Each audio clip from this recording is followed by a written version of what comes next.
Ethan had always been a quiet student. In the crowded hallways of Brookfield High, he was the kind of boy people hardly noticed, slipping in and out of classrooms, with a backpack that seemed almost too heavy for his slight frame. But in the calculus class, under the bright fluorescent lights, everything changed. Her name was Ms. Harper, and from the moment she stepped into the room, she commanded attention without even trying. Her presence was magnetic, her voice calm, yet carrying an authority that made Ethan hang on every word. He told himself it wasn't unusual many students admired teachers, but for Ethan, admiration quickly morphed into something deeper, something he couldn't explain. He started noticing the little things, the way she tucked a strand of hair behind her ear, the slight crease of her brow when she solved an equation on the board, the faint scent of jasmine that lingered after she left the room. Each detail anchored itself in his mind, replaying endlessly, like a song stuck on repeat. Ethan found himself volunteering to stay after class,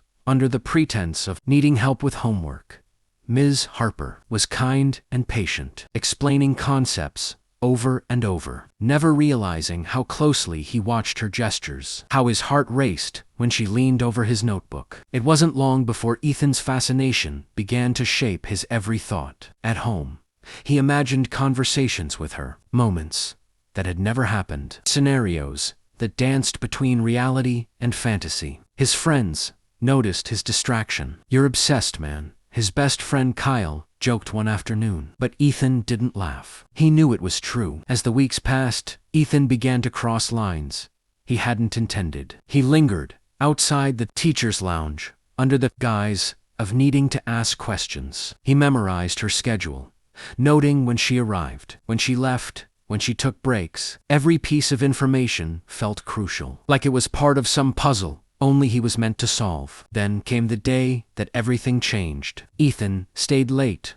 after school, pretending to work on an assignment. He watched as Ms. Harper packed her bag, chatting with another teacher. His chest tightened, and for the first time, he felt a sharp, desperate need to reach out, to speak, to do something that would make her notice him, not as a student, but as someone who mattered. Ethan waited until the hallways emptied, the echo of distant lockers slamming, fading into silence. Ms. Harper finally turned to leave, her bag slung over her shoulder, and for a fleeting second, their eyes met. Ethan's heart stuttered. It was the kind of look he had imagined countless times. Yet, in reality, it was fleeting, ordinary. She smiled politely, nodded, and walked past him. He watched her go, feeling a strange emptiness. That small smile had been enough to ignite a fire in him, one he couldn't control. That night, he replayed the encounter over and over, dissecting every glance, every word, every gesture. Why had she smiled at him? Was it kindness or curiosity? Could she ever see him the way he saw her? The next day, Ethan arrived at school early, taking a seat in the front row of the empty classroom. He opened his notebook, pretending to study, but his mind was elsewhere. He watched the door, waiting, willing her to appear. When Ms. Harper entered, she seemed tired, her shoulders slightly slumped. But to Ethan, she was radiant. Every movement, like a scene from a movie meant just for him. "I didn't expect anyone this early," she said gently. "I wanted to review the homework," Ethan replied, his voice steadier than he felt. She smiled, leaning over to check his work. Ethan could feel her warmth as she pointed to a mistake, her hand brushing his notebook. A shiver ran down his spine. He wanted to memorize this moment, burn it into memory forever. Days turned into weeks, and Ethan's obsession deepened. He started sketching her from memory, reproducing the subtle curve of her smile, the tilt of her head, even the way sunlight caught her hair in the afternoon. He hid these sketches in a small drawer in his room, each one a testament to his growing fixation. But the obsession wasn't without consequence. His grades in other subjects slipped. Friends stopped calling, and he became increasingly isolated. Yet none of that mattered. The world beyond Ms. Harper's presence felt dull, gray, and unimportant. One rainy afternoon, Ethan followed her after school. He told himself he was just going to make sure she got home safely. But deep down, he longed to see her life outside the classroom. She walked briskly, umbrella held high, unaware of the shadow behind her. His heart pounded in his chest, every step heavy with a mixture of fear and exhilaration. Suddenly, she stopped, turning to fix the strap of her bag. Ethan froze. The sight was more intimate than anything he had imagined. The temptation to step forward, to speak, to make his presence known, gnawed at him. But he didn't. Not yet. As he watched her disappear into the distance, Ethan felt a strange mix of satisfaction and despair. He had seen her, had been near her, yet she still didn't know him. The thought tormented him, and he realized, with a pang, that mere observation was no longer enough. That night, Ethan began writing letters he would never send. In them, he poured out every feeling, every detail he had stored in his mind. From the way she laughed at a joke to the subtle sadness he sometimes glimpsed in her eyes. The letters were pages of confession and longing, words that no one would ever read. Yet writing them was a relief, a temporary balm for the intensity building inside him. But obsession has a way of growing beyond control. Ethan's dreams became haunted by her presence walking through the empty halls, calling his name, staring at him with a mixture of curiosity and concern. He woke in the early hours, heart racing, drenched in sweat. The line between reality and fantasy began to blur. And then, one afternoon, something happened that would push him to the edge. Ms. Harper announced a surprise project for extra credit. Ethan volunteered immediately, offering to stay late, even though it meant sacrificing dinner and risking his parents' ire. As the classroom emptied and the late sun poured gold across the walls, Ethan felt a surge of hope. Today, he would speak to her. Today, he would bridge the gap between imagination and reality. But when Ms. Harper turned, her expression shifted, not the warm, inviting look he expected, but surprise tinged with caution. Ethan realized in that moment that the boundary between student and teacher was not one to cross lightly, and yet something inside him refused to back down. The classroom was quiet, except for the faint scratching of pencils and the occasional shuffle of papersms. Harper explained the project's guidelines, for tone, patient, almost gentle. As Ethan hung on every word, he nodded, pretending to focus. But his attention was elsewhere, on the soft cadence of her voice, the way she moved, with a natural grace that seemed effortless. When the other students had filed out, leaving only Ethan, Ms. Harper turned to him. "I see you're dedicated," she said kindly. "Are you sure you're up for this alone?" "Yes," he replied quickly, the word too sharp, too eager. She studied him for a moment, a flicker of concern crossing her eyes. "All right then, let's get started." As the hours passed, Ethan's mind wandered between the project and Ms. Harper. Every time she leaned over to correct his work, he could feel a rush of adrenaline. He tried to remind himself to concentrate on the assignment, but his thoughts kept slipping back to her. Finally, she stepped back to examine the project spread across the table. "You've put a lot of effort into this," she said softly. "I'm proud of your dedication." Ethan's chest tightened. Those words, meant as encouragement, felt like validation for all the longing he had carried for weeks. "Thank you," he said, his voice barely above a whisper. It was then that the idea struck him, a dangerous, irrational thought that had been simmering in the back of his mind. What if he could make her notice him in a way that went beyond teacher and student? The very notion terrified him. But fear and desire were intertwined in his chest, coiling tighter with each passing second. Over the next few days, Ethan's behavior grew more erratic. He found excuses to linger near her classroom, volunteered for every project, every errand, every opportunity to be close to her. He memorized her schedule with precision, knowing when she would arrive, when she would leave, when she would pause for a brief moment of solitude. At home, his sketches became more detailed, more obsessive. He captured every expression, every angle, every imperfection, obsessing over things that no one else would notice. The letters he wrote remained yet each one deepened his emotional dependence on her. One evening, after a particularly tense day, Ethan decided to take a walk near the park where he had seen her jogging once. The rain had stopped, leaving the air crisp and cold. He wandered aimlessly, wishing that he might catch a glimpse of her, that fate would offer him a chance he felt he deserved. As the sun dipped below the horizon, casting long shadows across the empty streets, Ethan realized the truth he had been avoiding. His obsession was no longer just admiration. It had consumed him, dictated his days and nights, warped his perceptions of reality. He could no longer separate his feelings from his identity. Ms. Harper had become the center of his universe, and he was spiraling. The breaking point came unexpectedly. During a school event, Ethan found himself alone with her for a brief moment.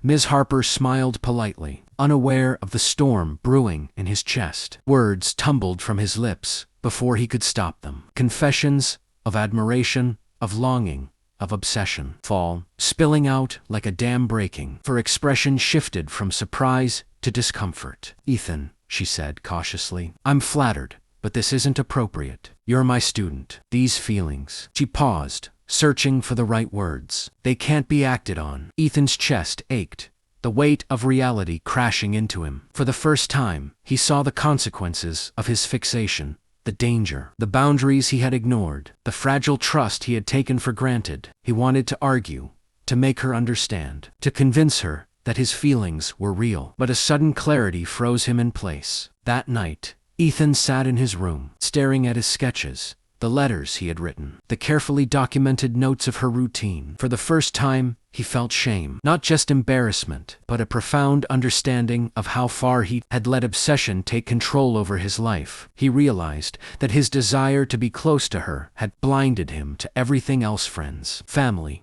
even himself.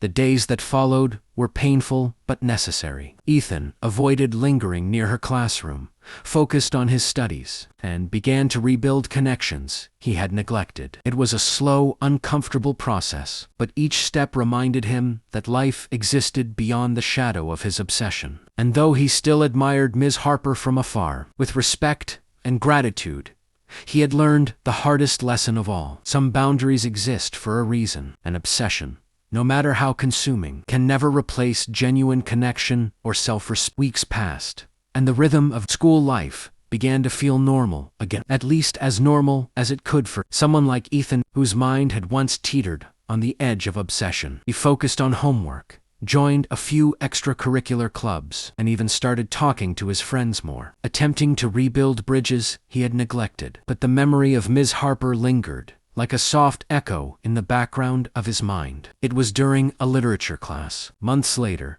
that Ethan truly understood the meaning of admiration without obsession. Ms. Harper discussed a poem, her voice carrying that familiar warmth and authority. Ethan listened, engaged, but without the restless energy that had once consumed him. He realized he could appreciate her brilliance, her dedication, and her kindness, without letting it dictate his every thought. One afternoon, after class, Ms. Harper called him over. Ethan's stomach tightened, but this time it was curiosity, not desperation. "Ethan," she said kindly, "I've noticed a change in you. You seem different, more grounded, more focused." Ethan felt a rush of relief, mixed with pride. "I've been trying," he said simply. She smiled. "I hope you know that admiration is fine, Ethan, but it should never take over your life. You're capable of so much, and I want to see you succeed on your terms." Her words, gentle yet firm, struck a chord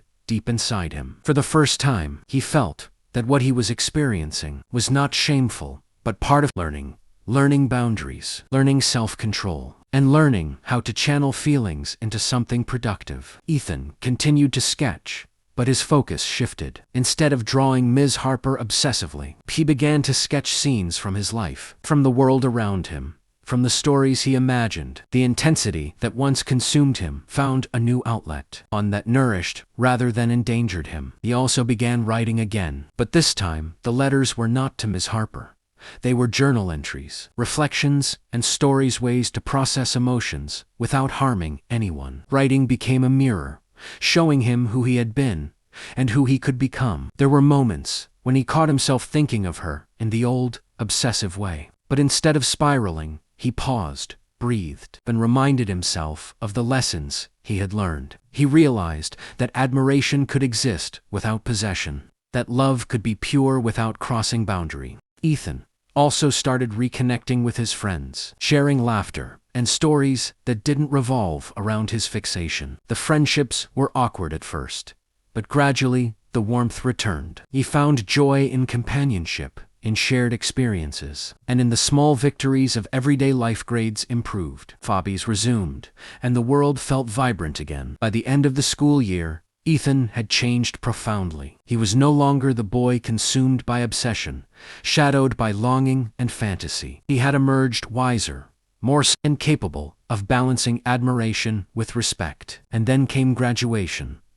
Ms. Harper stood at the front of the auditorium, giving her final speech as a teacher. Ethan watched her, feeling a pang of nostalgia, but not the consuming desire he once had. He felt gratitude for the lessons she had unwittingly taught him, for the boundaries she had enforced, and for the mirror she had provided, reflecting both his weaknesses and his potential. After the ceremony, Ethan approached her. "Thank you," he said simply, his voice calm and sincere. "For everything." Ms. Harper smiled, placing a gentle hand on his shoulder. "You've grown a lot, Ethan. I'm proud of you. Remember, admiration is powerful, but knowing yourself is even more powerful." Ethan nodded, feeling a sense of closure. He realized that his journey had been painful, filled with longing and confusion, but it had shaped him into someone stronger, someone capable of love, respect, and The summer after graduation was quiet, almost meditative. Ethan had left Brookfield High behind, carrying with him the lessons of his final year.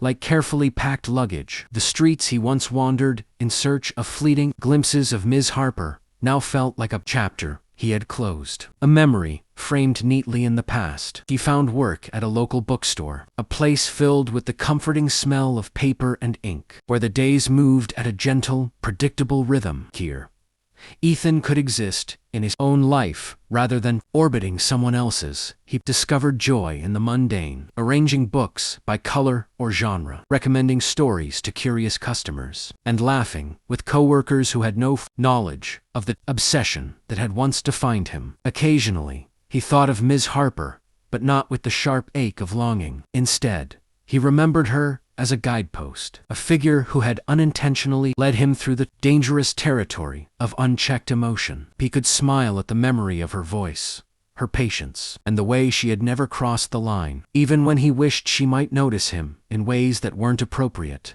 One afternoon, while shelving a set of novels, Ethan stumbled across a journal he had started during that obsessive period. He hesitated before opening it, the pages still filled with the intensity and raw honesty of a boy learning the limits of desire. Reading through it, he winced at some entries, laughed nervously at others, and finally, most importantly, recognized the growth between the lines. The person who had written those words was not the same as the person he had become. It was in that moment that Ethan realized something fundamental. Obsession, when acknowledged and understood, could transform into insight. His feelings for Ms. Harper had been a mirror, reflecting both his vulnerability and his capacity for passion. But passion alone was not enough. It had to be tempered with wisdom, self-respect, and perspective. The bookstore door chimed as a customer entered, and Ethan stepped back from the journal, closing it gently. He walked over, offering a smile and a greeting. Life,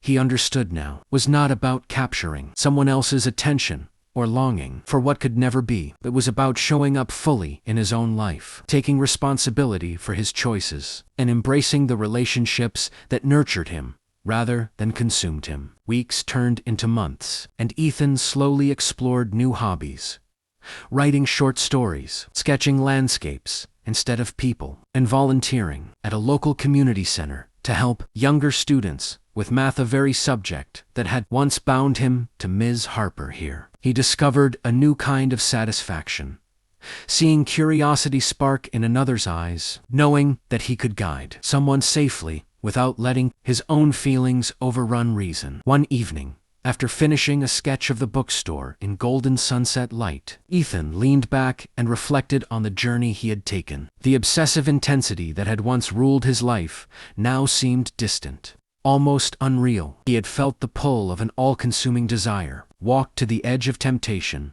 and returned stronger, wiser, and more he knew that Ms. Harper would always occupy a small corner of his memory, but that corner was safe, respectful, and he had learned to carry admiration without possession, respect without dependence, and passion without obsession. As the sun dipped below the horizon, casting a warm glow across the bookstore, Ethan smiled. The past was a lesson, not a prison. The future was wide open.